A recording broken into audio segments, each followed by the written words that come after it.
Hey everybody, this is Elizabeth from Silvernest Homeschooling, mom of four, ages 11 to 17. We've been homeschooling for 11 years, and I am here to present to you some great options for your American history that you can use with your older elementary school up through high school.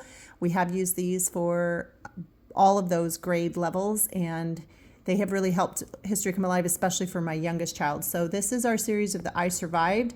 They are a little darker in the sense that it's always about a tragedy that happened, but you do know that the main person that the story is about is going to make it to the end. So if you have a more sensitive reader, this might be one to wait on or to read out loud together. But my daughter really enjoyed the topics because she said she can take it in a book form over, say, a movie form. So we have the Sinking of the Titanic, 1912. I Survived the Attacks of September 11th, 2001. I Survived the Bombing of Pearl Harbor, 1941. You can tell this one's a little more loved. And this one that hit home for us, I Survived the California Wildfires, 2018. Our family actually lived through some wildfires in California when we got this book. It wasn't in 2018, it was actually later on, but they had to go stay in a hotel and wonder if their property was still going to be there when we got back. We were grateful that it was, but that did help bring this to life. What she really loves, and I've gotten quite a few of these, not just for American history, is these You Choose. They're the interactive history. So you go through and play a character and make decisions of what you think might happen to them. And she loves these. If I even have them in the house, she just finds them and reads through them, even if that's not the topic we're studying right now. So in my other kids, if I leave them out, they also will pick them up and read through them. So we have the Attack on Pearl Harbor, the California Gold Rush, Colonial America,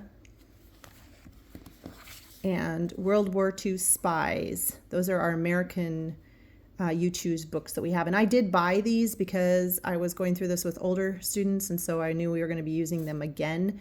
And they have reread them a couple of times, but they are sort of a one and done. The I Survived series and this one, I think that the kids, they like to do all of the options, but once they've read all the options, it's probably a let go. So if you can find these at your library, these would be great for adding in, but not necessarily spending your money on if you don't have a lot of kids. But I think the quality of the book and writing is really, really good. We also have read through a pile of the Oregon Trail, Calamity in the Cold. This one is one we own, but we got a whole bunch of them from the library, and it is another style of choose your own adventure, trying to make decisions. There's a lot more decisions to be made. It is a thicker book of options, but they found them to be not as interesting. Maybe because the topic was so much the exact same over and over again, because they're all the Oregon Trail, like different places in the Oregon Trail that stuff happened. And yeah, so she said she didn't like these as much, but she did enjoy them. And if I do bring one in the house, she does instantly grab it as well. All right. So for the older grades and ages, the Hazardous Tales series, Treaties, Trenches, Mud and Blood. We've actually even used this one in our high school world history and American history. So this is all graphic novel, and that's actually how my daughter started to read more. It was not necessarily this series because it is a little more intense, but in the more graphic novel form, and then that got her excited to read other things about the same subjects that she liked. So if you're looking for a series of more hands-on for maybe you're not as excited reader, or something to break up some of those larger living books that you're using for your American history or just history in general, check out the Hazardous Tales series and see if they're right for your family. My son especially really loves them. My daughters have gotten through them and seen the value of them, but maybe not as excited about them. But the youngest has enjoyed them too. We also used History Smashers. This is a newer series, and it is more comic book form, mixed in with reading. So it's kind of you have a comic here and a comic there with the chapters. I really like them, but specifically emotionally, I really like this one because my friend is actually in this book. We had a childhood friend He was in his 80s, 90s when I met him, and he is one of the cartoon characters in this book, getting to tell his story of how he was on 2 of the different boats that were attacked that day. And so shout out to my friend Glenn. I was reading through and I'm like, oh my goodness, there he is. It was pretty emotional, but so I had to buy this book. I got it from the library originally, but I'm like, oh no, I need to own the story about my friend Glenn. So, and I remember him telling me about the things that happened there. There's his cartoon version of Glen Lane. So that's pretty cool.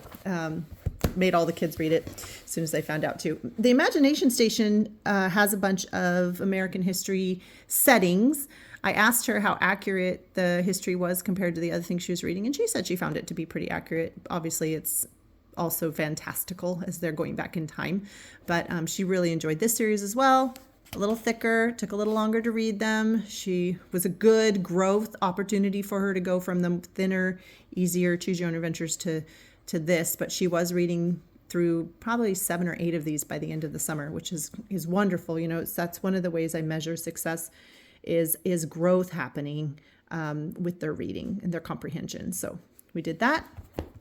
And then finally, not a series in the sense of like that you've never heard of. You probably have heard of this one, but she is also currently reading through the Little House on the Prairie series, and she finished just this last month, Little House in the Big Woods and Little House on the Prairie. And the thing is, I just want to show the growth, right? Again, we started at the beginning of the summer with these little Choose Your Own Adventures, very small. And by the end of the summer and into the fall, she's reading these big, larger, on her own, choosing to go upstairs and read books. And I think a lot of that has to do with picking the right subject for your child, but also giving them measurable things that they can accomplish and feel really good about accomplishing over and over and over again.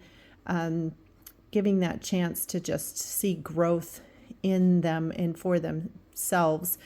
And I hope that these help you come up with some that would help your kids learn, making history more interesting and more fun, and aid whatever kind of curriculum that you're using. All of these, except for the Imagination Station, are non-Christian. So if you are looking something specifically from a Christian perspective, these will not work for you. But if you're looking for something to maybe spice up your history, then I hope your library carries the You Choose series especially. And if not, then I know they're available like secondhand and stuff online. So anyway, hope that was helpful. Hope you guys have a fantastic day, and we will talk to you later.